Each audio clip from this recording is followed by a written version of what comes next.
Hello, this is a recorded lecture for Chapter 5 of Microbiology 230. I am Dr. McGraw.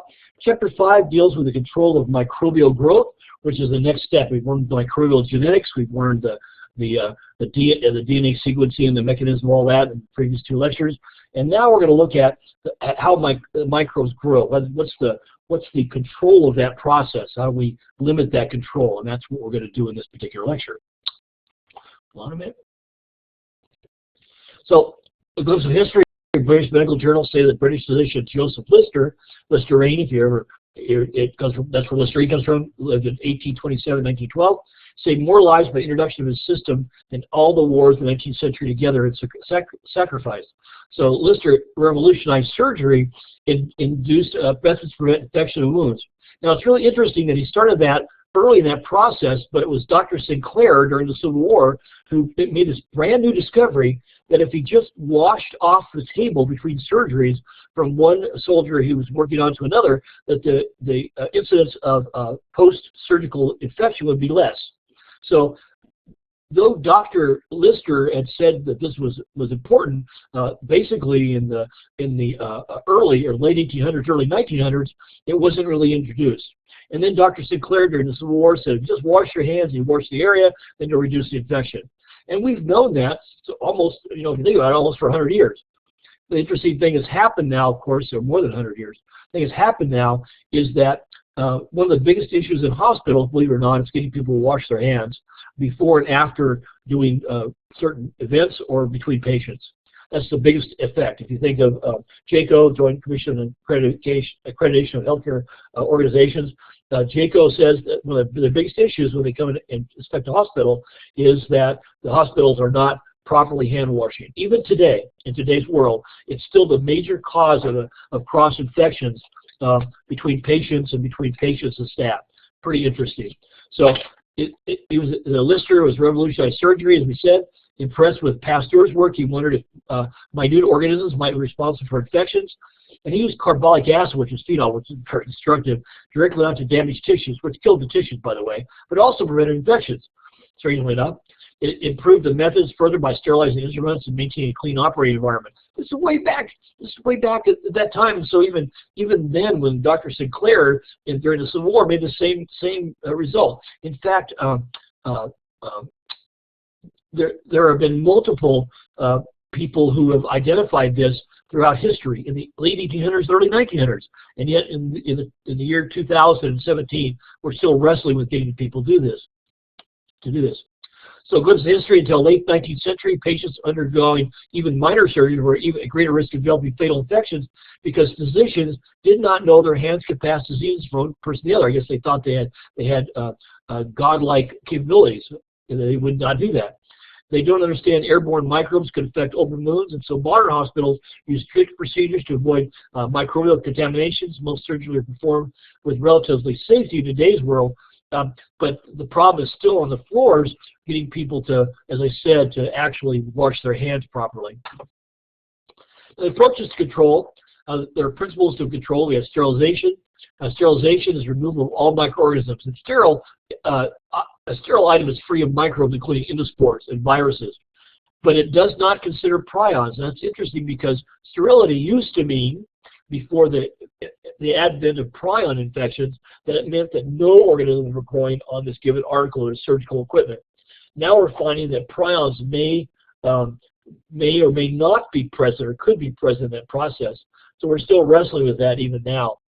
So that's sterilization. Now, probably because they're proteins, they're denatured in the process, but there's been no study that specifically says that happens. Disinfection, it's the elimination of most of all pathogens. There are some viable microbes which can remain. Disinfectants can be used on inanimate objects. They're maybe called biocides or germicides or bactericides. And antiseptics can be used on living tissues. So antiseptics are less aggressive to removing bacteria, killing pathogens, than are disinfectants, because antiseptics can be used on living tissue, disinfectants not so much. Now we have pasteurization, thanks to Louis Pasteur, and there's a brief heating to produce a number of reduce the number of spoilage organisms. They destroy pathogens. We use those on foods and some inanimate objects, but mostly that's for food. Also, we have decontamination. that reduces pathogens to levels considered safe to handle. Sanitize means substantially reduced microbial population that meets accepted healthcare standards, not a specific level of control. And by the way, sanitize does not mean sterile. For instance, when your water you get out of your faucet is not a zero bacteria sum. It has bacteria in it. In fact, it probably has regional E. coli in it. And so every water, if you will, wherever you're at, probably has E. coli in it of some sort. And E. coli is not pathogenic, but it is different from region to region. So if you drink water from another region, you can take in the E. coli and potentially get what's called traveler's diarrhea. So you get a little different, as E. coli gets sort of normalized in your body, it causes diarrhea. Now, preservation is a process of delaying spoilage of foods and other perishable products. It can adjust conditions, or it can add a bacteriostatic growth inhibiting preservative. Pasteurization is a brief heating to reduce the number of spoilage organisms, destroy pathogens, most often in food, like we said before.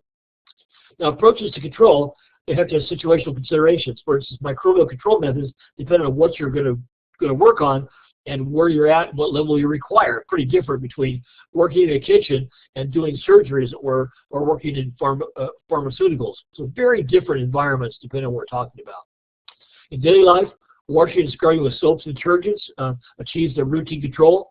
Soap aids in mechanical removal of organisms. It reduces the surface tension such that the organisms can't hold on and they're washed away.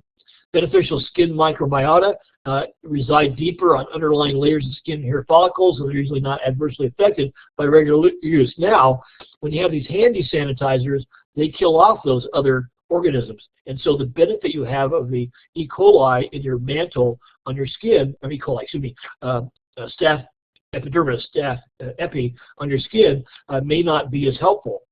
So it's just something to think about. So they're seeing that maybe the hand sanitizers have a long-term non-beneficial effect.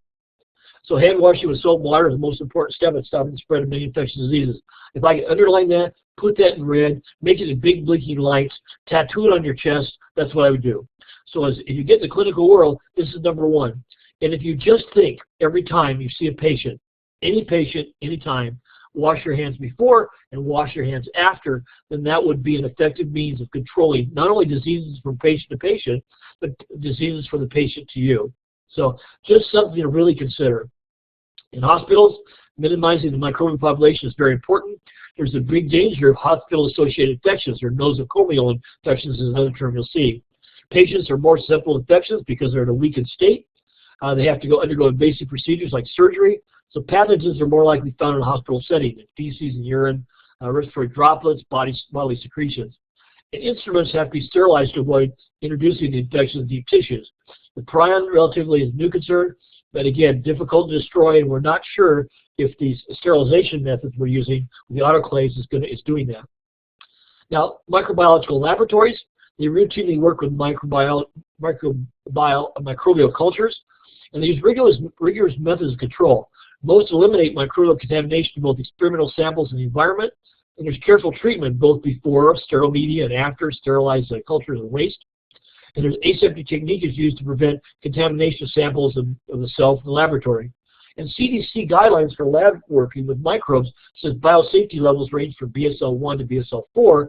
BSL-1 where microbes are not known to cause disease, BSL-4 where those are lethal pathogens for which no vaccine or treatment exists. So that we have different guidelines for each of those. Now, food and food preparation facilities, perishables retain quality longer when contaminated microbes are destroyed or removed or inhibited. Heat treatment is the most common reliable mechanism. They can alter the flavor and appearance of the products. Irradiation has been approved to treat certain foods, and in Europe, frankly, it's used a lot for mostly produce, and even for milk products. And it's been very effective. Unfortunately, in the United States, the population is reticent, unlikely to buy products that have been altered or irradiated for bacterial control. Strangely enough, all the movies of the 50s, which talked about getting radiation and having giant rabbits and giant bees and giant ants, have all kind of affected us in some way or another, and so we're reticent to do that. But if you go to Europe, almost everything's irradiated. Even the milk, for instance, they irradiate the milk, and they even store it in boxes, in aluminum-lined boxes, and the boxes can be kept for years, so milk doesn't go to waste for years. Where in the United States, our milk obviously goes bad over a period of time. Sometimes I wonder if that's not an induced obsolescence. In other words, that we do that on purpose, so we have to buy more milk more regularly. Now, chemical additives can prevent spoilage. The FDA regulates because of the risk of toxicity, and the facilities may keep surfaces clean and relatively free of microbes. Now, pharmaceuticals, cosmetics, deodorants must not carry microbial contamination, and that's one of the rules we have with the FDA. Now, water treatment facilities ensure drinking water is free of pathogens. So they use chlorine traditionally. It's used to disinfect the water. It can react with naturally occurring chemicals that form disinfecting byproducts, DBPs. Some DBPs are linked to long-term health risks, and those have been well researched. Some organisms are resistant to chemical disinfectants like Cryptosporidium parvum, which causes diarrhea. And even in some of those chlorine affects some of the E. coli, which have had this transferred information from the C. parvum to this new E. coli. So regulations require facilities to minimize DBPs, and C. parvum is in treated water. Now, selection of effective procedure is complicated because there's no ideal method that exists. Each has its drawbacks and procedural parameters, there's pros and cons for each one. The choice depends on numerous factors: the type and number of microbes that are going to be present, the environmental conditions where the process is going to be used, the risk of infection, and the composition of the infected item. So that's all important. For instance, we can say we'd autoclave everything, but unfortunately some of the items, if they're autoclaved, they'll be destroyed or ruined, and that would be kind of so it isn't really effective. So selection of antimicrobial procedure will look at the type of organism. Multiple highly resistant microbes, we have bacterial endospores are most resistant. Only extreme heat or chemical treatment destroys them. We then have protozoan cysts and oocysts, and they're resistant to disinfectants. They're excreted in feces, and they cause diarrheal disease if they're ingested.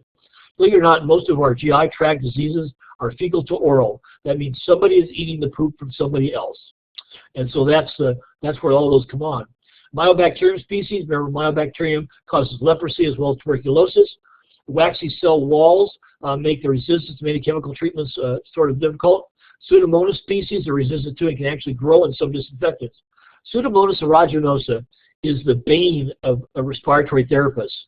They clean their respiratory equipment, they clean it, and they go back and culture it, and by and large, occasionally, not infrequently, they'll still pick up Pseudomonas species which will live through that. It's kind of an interesting species. So Pseudomonas, particularly Pseudomonas aeruginosa, is one of those bacterium that can grow. It seems to grow out of thin air. Maybe spontaneous generation is not applied to Pseudomonas aeruginosa. Just kidding.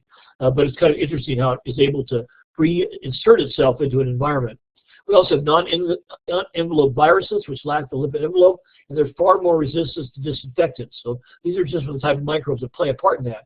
The next step is the number of microorganisms. The number of microorganisms dictate the time it takes to heat to kill them, chemicals to kill them, the affected population. So more microorganisms, more heat, more chemicals are needed. It may be a fraction of population dies during a given time interval, and a large population needs more time. So removing organisms by washing reduces that time, as it were. And it's interesting because we have what's called the time growth, if you will, the growth, if you will, and the growth is how to reduce a organisms by one exponent, 10.3 to 10.2, 10.2 to 10.1, if you will, and so there's a decimal reduction time, D value, which gauges the commercial effectiveness. We use this technique. And we look at the time required to kill 90% of the population under these very specific conditions, and that's how those are created or judged or rated. We also look at environmental conditions. Dirt, grease, body fluids can interfere with heat penetration as well as action on chemicals. And it's important to thoroughly clean what we're talking about. Also, tissue and blood work to prevent many bacteria from being killed. Microorganisms can live in biofilm or far more resistant. pH temperature can influence effectiveness. For example, sodium hypochlorite household bleach solution can kill suspension of M. tuberculosis at 55 degrees centigrade in half the time at 50 degrees centigrade. So just the temperature is very, very important, even more effective at a low pH. So it just tells you how things will work at pH and temperature makes a difference. Next we look at is risk for infection. Medical instruments categorized according to risk for transmittal infectious agents. Critical items go in contact with body tissues, and they must be sterile. It includes needles and scalpels as well as surgical equipment. Semi-critical instruments come in contact with mucous membranes but do not penetrate body tissue. For instance, colonoscopies or colonoscopes.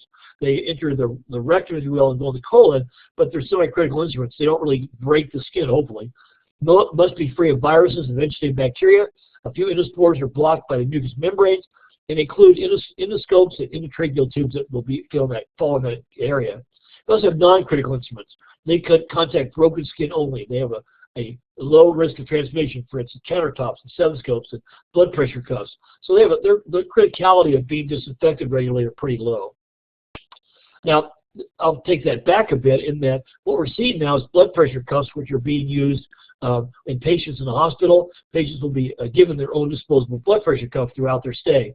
Now, if you go to an outpatient service, they may use the same blood pressure cuff throughout a given day and then replace it, hopefully, or at least on regular times. Also, the composition of the items. Some sterilization disinfection methods are inappropriate for certain items. For instance, heat is inappropriate for plastics and other sensitive items.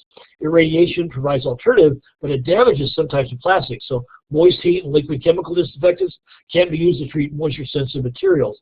For instance, the colonoscopes, the endoscopes have seals on them, which are rubber plastic, and heat would just totally ruin them. So a multi-$1,000 colonoscope would be ruined by one trip to the autoclave. So they have to be cleaned in different ways. Heat treatment is useful for microbial control. It's reliable, it's safe, it's relatively fast and expensive, it's non-toxic, and it can be used to sterilize or disinfect. Now, moist heat irreversibly damages proteins, so moist heat is the most effective. Boiling destroys most microorganisms and viruses, but it does not sterilize. So when you boil water to sterilize something to use in the field, it doesn't kill the endospores, so they can still survive. Now, mostly that's usually a small worry, and it kills all the other things, which is important. But you need to have that in mind. Pasteurization destroys heat-sensitive pathogens and spoils organisms, like high temperature, short-term HTST. Most products like milk, 70 degrees for 15 seconds. Ice cream, 82 degrees for 82 degrees centigrade for 20 seconds. Ultra high temperature, shelf-stable boxed juices and milk, known as ultra pasteurization. Milk is 140 degrees centigrade for a few seconds and it's rapidly cooled. So that's another mechanism that's used to create that treatment. Now, sterilization uses pressurized steam. An autoclave is used to sterilize using pressurized steam. It increases the pressure, raises the temperature, and kills the endospores. In fact, we test those. There's a test agent that we put in. We have a negative and a positive outcome. So if we kill the spores, then there will be no change in the indicator. If we don't kill the spores, the indicator will show that they are still alive. And so that's just another method to make sure we're doing the right thing. So sterilization typically gets 120 degrees centigrade at 15 pounds per square inch for 15 minutes. And it depends, we use longer for larger volumes. Flash sterilization is a higher temperature, can be used for a shorter period of time, but it has all sorts of drawbacks. It's kind of a just-in-time sort of treatment, and it's not necessarily the best answer, but sometimes we have to use it based on need of the equipment. Prions are thought to be destroyed at 130 to 30 degrees centigrade after 1 hour, so you can see that their resistance to the pressurized heat in the autoclave is much higher. Now we have look at the commercial canning process. We use an industrial-sized autoclave called a retort. It's designed to destroy Clostridium botulinum endospores. It reduced 10 to 12 endospores to only one, a 12D process. Virtually it's impossible to have so many endospores. So it's critical because otherwise endospores can germinate in canned foods. The cells grow in low acidic anaerobic conditions and produce botulinum toxin. And you can tell that happened because these used to be cans had botulism in it, or at least were infected. The can would just expand. It would start to blow out from the side, so it would be even the tops would be protruding.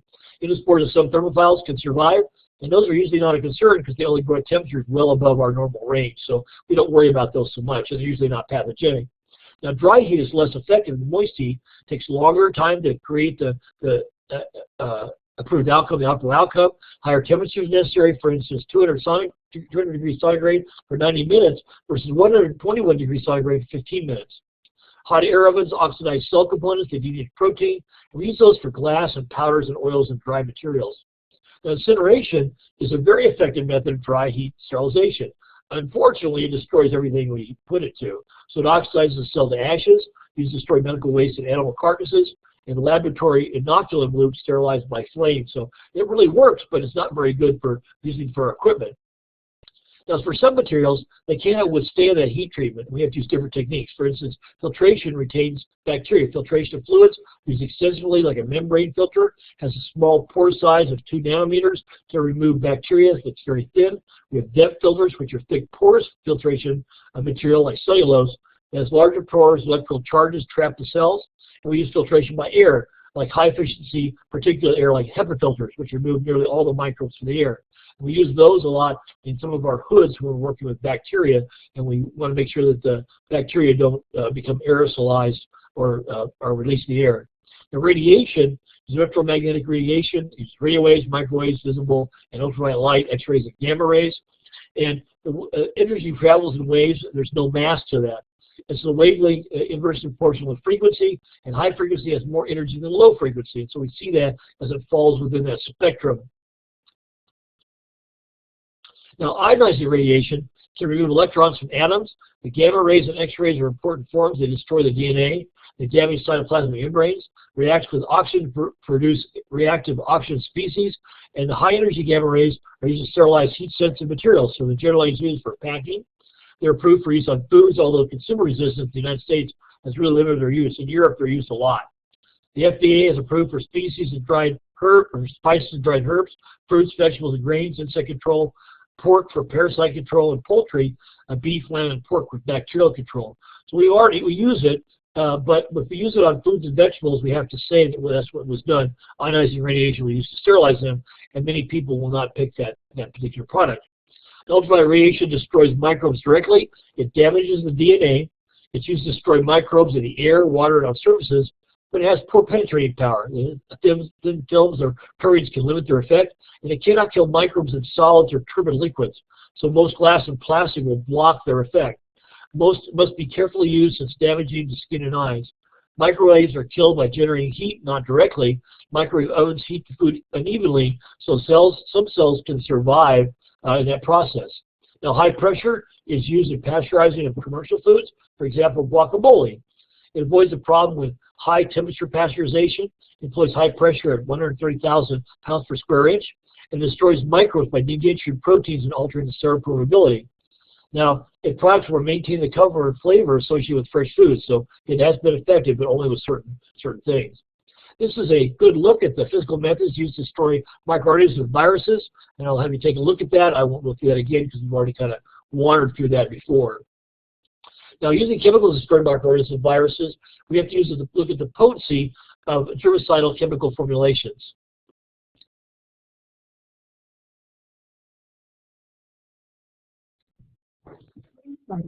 For instance, sterilants destroy all microorganisms, also called sporicides. So they heat sensitive is critical for critical instruments. We have high-level disinfectants, which destroy viruses, vegetative cells, but they do not reliably kill endospores, and they work on semi-critical instruments. Intermediate-level disinfectants destroy vegetative bacteria, that includes actively reproducing bacteria, mycobacteria, fungi, and most viruses, and they disinfect non-freeze for disinfecting non-critical instruments. Low-level disinfectants destroy fungi, vegetative bacteria except for mycobacterium and enveloped viruses. They don't kill endospores and non-enveloped viruses. We use them to disinfect furniture and floors and walls and such. Now, selecting the appropriate germicidal chemical is important. We have to identify its toxicity. That means the benefits must be outweighed against the risk of use, toxic to humans or what they're being used against. Activity in the presence of organic material. Many germicides are inactivated by organic material, that is blood and tissue. Compatibility with the material being treated, for instance. Liquids cannot be used on electrical equipment, obviously. Residues. Can they be toxic or corrosive? So, for instance, sulfuric acid is a great germicidal agent, but it causes corrosion in everything it touches. The cost and availability. There may be some great germicidal chemicals, but they may be very expensive and not readily available. Storage and stability. Storage and stability, concentrated stock. If you have lots of stock, it decreases the storage space, and so that helps as far as storage and stability. So you want to make sure that they're stable when they're being stored, and they have stability, so they're not blowing up in the cabinets and such. And then environmental risk. The agent may need to be neutralized before it's disposed of. So will it affect the environment? That's become more and more important. Now, we look at alcohols. 68% of aqueous solutions are ethyl or isopropyl alcohol. It kills vegetative bacteria and fungi. It's not reliable against endospores and some negative viruses. It coagulates essential proteins like enzymes. It's more soluble in water, and pure alcohol is less effective, believe it or not. It causes damage to lipid membranes. It's commonly used as an antiseptic or disinfectant. The limitations are it evaporates quickly, has limited contact time. It can denature rubber and some plastics, as well as other non-metal or non-inorganic materials. Aldehydes. Aldehydes like glutaraldehyde, formaldehyde, orthophthaldehyde, OPA, inactivates proteins and nucleic acids. It has a 2% alkaline glutaraldehyde is a common sterilant, and if you immersion of the item for 10 to 12 hours kills all the microbial life. So it's very effective over a long period of time, 10 to 12 hours. It's quite a bit of time if you think about it, but it's very toxic. In fact, dispersion of it, when you get through with it, what you're going to do when you're done with it is a very expensive and protracted method. Formaldehyde is used as a gas or as formalin, 30% solution. It's an effective germicide that kills most microbes quickly. It's used to kill bacteria and activate viruses for vaccine, and it's used to preserve specimens. Formaldehyde also is teratogenic, meaning it can cause dysfunction in children. It can cause disabilities in children, or it can be carcinogenic, which would cause cancer. Biguanides, if you will, are chlorhexidine is the most effective. Extensive use as antiseptics. It stays on the skin and mucous membranes. It's relatively low toxicity. It destroys vegetative bacteria, fungi, and some envelope viruses. It's common in many products like skin creams and mouthwashes. Ethylene oxide is a very useful gaseous sterilant. It destroys microbes, including endospores and viruses. It reacts with proteins. It penetrates fabrics, equipment, implantable devices, pacemakers, artificial hips. It's useful in sterilizing heat or moisture-sensitive items. Many disposable laboratory items like petri dishes and pipettes. It's applied in a special chamber resembling autoclave. Limitations is extremely toxic, and it must be extensively aired. It's mutagenic and potentially carcinogenic, which means it can cause cancer, a very high cancer rate. Halogens, which oxidize proteins and cellular components, include chlorine, which destroys all microorganisms and viruses. It's used as a disinfectant. It's obviously caustic to skin and mucous membranes. In a 1 to 100 dilution of the household bleach is effective. Has a very low level to disinfect drinking water. For instance, you can use a small bit of chlorine to disinfect fresh water. Cryptosporidium oocysts and Giardia cysts can survive, strangely enough. So Giardia lamblia, which is one of the greatest causes of diarrhea in people who drink fresh water, doesn't really do anything for that, but it kills most everything else. Organic compounds interfere. Chlorine dioxide used as disinfectant sterilant. Now, iodine kills vegetative cells. It's unreliable on endospores, and it's used as iodophore, as iodine is slowly released from the carrier molecule.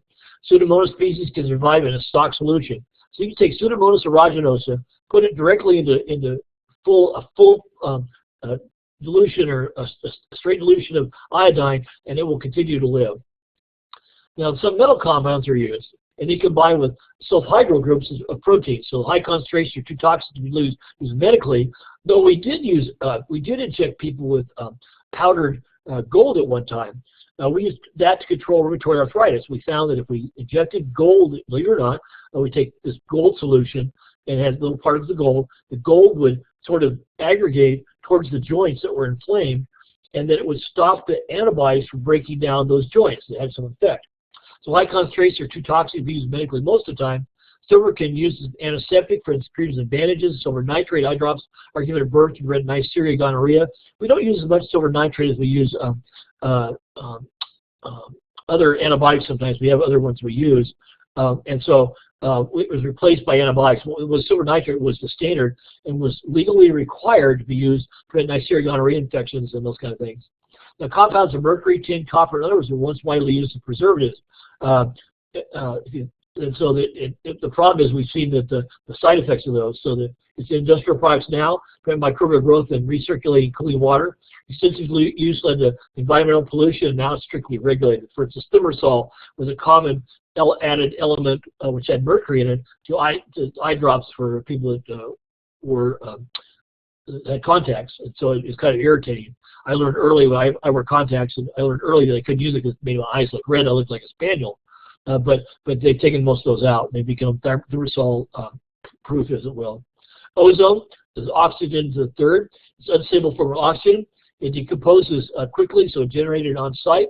Powerful oxidizing agent. It's used as an alternative to chlorine. It's disinfectant for drinking and water and wastewater. Is very effective. Now, peroxygens are powerful oxidizers used as sterilants. They're readily biodegradable. There's no residue. They're less toxic than ethylene oxide or glutaraldehyde. Halogen peroxide effectiveness depends on the surface. The aerobic cells produce enzymes catalase, and it breaks down H2O2 to O2 and water. It's more effective on inanimate objects. It doesn't damage most materials. Hot solutions are used for food industry, and vapor phase can be used as a sterilant. Now, peracetic acid is more potent than hydrogen peroxide. It's effective on organic material, and it's useful on a wide range of other materials. Phenolitic compounds, or phenolitics. Phenol is one of the earliest disinfectants. Unfortunately, it irritates the skin and actually kills skin cells. It has unpleasant odor. They kill most vegetative bacteria, like mycobacterium. It can kill it at high concentrations. It's not reliable on all viral groups, unfortunately.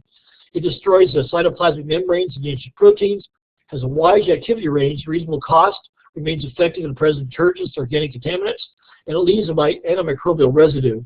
It's considered non-toxic for skin applications, but the use is cautioned by FDA and EPA, like triclosan and hexachlorophene. So it has some, we're not sure, and it's also irritating, believe it or not. It has irritating effects. Now, quaternary amine compounds, quat, if you will, have become very much replacing some of the things we use to clean even in surgical environments. Quaternary amine, we used to use Vesphine, which was a protein degenerator in the surgery suites. We used to use Vesphine to clean things, but we found out that it's teratogenic and carcinogenic. So it's been replaced pretty much by quaternary amine compounds. And they are cationic detergents. They have a low toxicity. They're used for disinfection of fluid preparation surfaces. They're charged hydrophilic and uncharged hydrophilic regions. They reduce the surface tension of liquids. It aids the removal of dirt, organic matter, and organisms.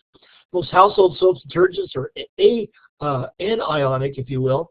The positive charges of quats attracted to negative charges of cell surfaces, reacts to the membrane, destroys the vegetative bacteria and developing viruses. It's not effective on pseudospores, myobacteria, or non-envelope viruses, and there is a Pseudomonas resistance which can grow in solutions, but it has become the replacement for these Vesphine, which had all these side effects, and so many surgical people would develop teratogenicity, childhood malformations, as well as carcinogenicity, which would be cancer. So there's the classes of germicidal chemicals we talked about. I'll let you go through those. There's a very nice table at the 5.2 table. Now, chemical preservatives, preservation of perishable products, we use chemical preservatives. Food preservatives must be non-toxic and safe for ingestion, obviously. Then we have weak organic acids like benzoic, sorbic, and propionic acid. And they alter the cell membrane function of bacteria. They control molds and bacteria in foods. Now, nitrite and nitrate are used in processed meats. So inhibit the endospore germination of vegetative cell growth. It stops the growth of Clostridium botulinum, botulism. And the higher concentration gives meat that pink color. So that nice pink color you get is basically from the nitrate and the nitrites that are being added. By the way, botulism is interesting. It's one of the Clostridium genus. Clostridium is one of those really interesting genuses that does all sorts of terrible things. We have Clostridium tetani, which causes tetanus. We have Clostridium botulinum, which creates botulism. We have Clostridium perfringens, which causes gas gangrene. And we have Clostridium difficile, which causes the intermembranous colitis when people are on extended antibiotics, and it starts to kill off the normal flora, the normal microbiota of the colon. Now, it's shown to be carcinogenic, and they form a nitrosamines, if you will. So that's something to be thinking about with the nitrous added. So you get that nice pink color, it may be causing you cancer in the long run. We also have low temperature storage. Refrigeration inhibits growth of pathogens and spoilage organisms by slowing or stopping their enzyme reactions. And so cyclotrophs and a psychrophilic organism can still grow, obviously. freezing preserved by stopping all microbial growth. Some microbial cells are killed by ice crystal formation, but many can survive and still grow once it's thawed again. So it's not 100% effective long term. We can also reduce available water, accomplished by salting or adding sugar or drying foods. We used to take pork, if you will, and meats, all meats, and preserve them in salt. So salt pork and sugar hams. We would actually store them in barrels. So we'd take ham or pork or whatever, and we'd put it in the barrel. We'd surround it with sugar or salt, and because it basically dried everything, it would siphon off all the fluids. Addition of salt or sugar increases environmental solutes, causes cellular plasmolysis, which is the watery essence from the bacterial cells. And some bacteria can grow in high salt environments. Staphylococcus aureus, for instance, is very resistant to this high salt environment. The drying is often supplemented by salting. Lyophilization in freeze-dried foods like coffee, milk, meats, fruits, and vegetables is effective. Drying stops microbial growth but does not reliably kill all organisms. And numerous cases of salmonellosis from dried eggs can be shown throughout history. So contamination operating room, contamination occurs readily, so cleaning afterwards is critical. And so all elements of the surgical suite have to be cleaned. They have to clean everything from the lights, the table, the floor, literally all the components. And that's one of the big issues now, making sure your surgical suites are clean. I was an executive director, an administrator, if you will, which included the surgical department. And one of the issues we had an increase of surgical infections. And we went in and we cultured all the components of every surgical suite. We had 21 of them. The surgical department was not happy. But then we cultured those, and we found a growth in some of the rooms were worse than others, and because they weren't being cleaned as effectively. We went back and looked at those rooms and found out that most of the surgical infections that occurred from those rooms. They weren't being cleaned correctly. And we actually took those back to, those were rooms that weren't frequently used, and so the people that cleaned them were kind of usually part-timers, and so they didn't go through the training as extensively as the other people. So we basically became more critical in that process, and we limited a good amount of our surgical infections. Now the surgeons were happy because surgeons are graded on their surgical infection rate. I'm a surgical PA. And so every month there's a surgical infection rate that's put out. And if you're below 3%, then everybody's happy with you, you're a great person. And if it's over 3%, then you're a bad person, you got to make changes. And most of the times you don't control any of what happens. It's usually in the surgical suite, it's not with your technique. So surgeons are very, very involved with how that occurs and how they minimize the surgical infection rate. But it's interesting that they're held accountable for that. So what we've looked at here is we've looked at the control of microbial growth, and this ends the recorded lecture for Chapter 5. Thank you very much.